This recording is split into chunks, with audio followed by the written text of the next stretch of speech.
The topic of today's conversation, of course, is private equity for management buyouts.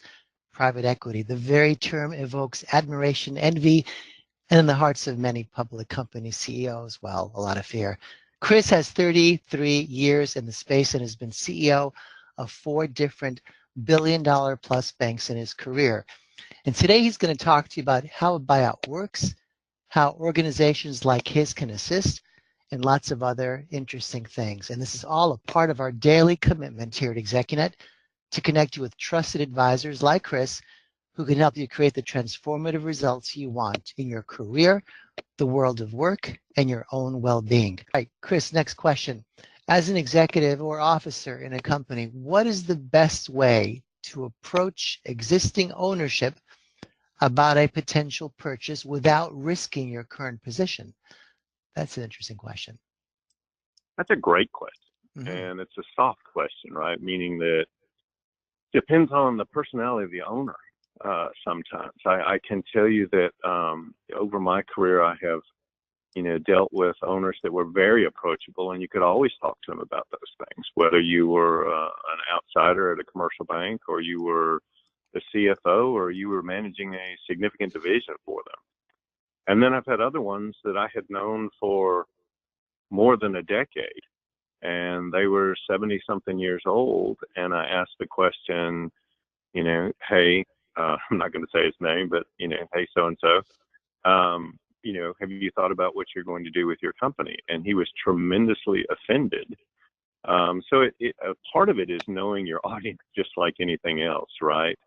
But I'll put a little bit more meat on that. I mean, use some, level of deductive reasoning. If the owner is, 45 and really advancing the company and going, they're probably not going to want to entertain a discussion about it and have some level of a defense about it. If the owner's in their 60s and there's not an heir apparent, someone who's essentially been running the day-to-day, or son or daughter, niece or nephew, something like that in the company, then I think that in that case, if somebody is very approachable, but be sure to do it in private, never do it with an audience of any sort.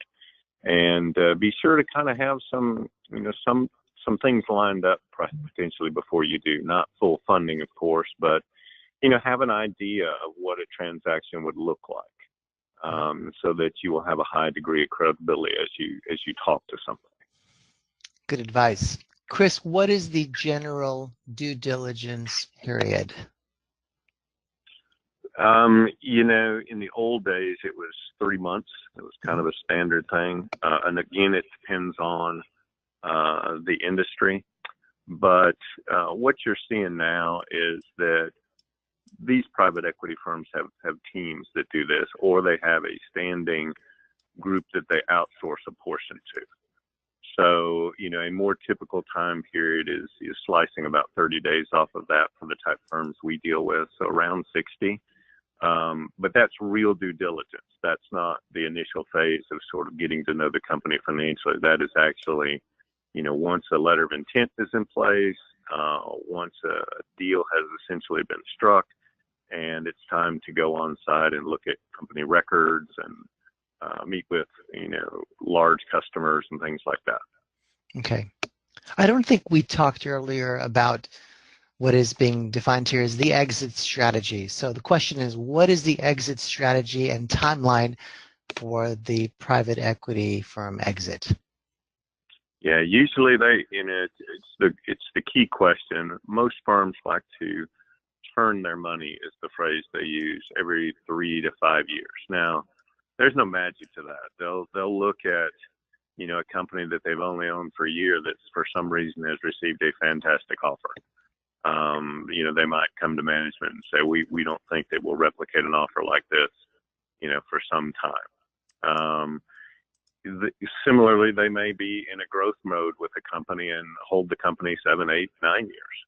But generally speaking, that 3 to 5 year range, about 80% of the deals turn in.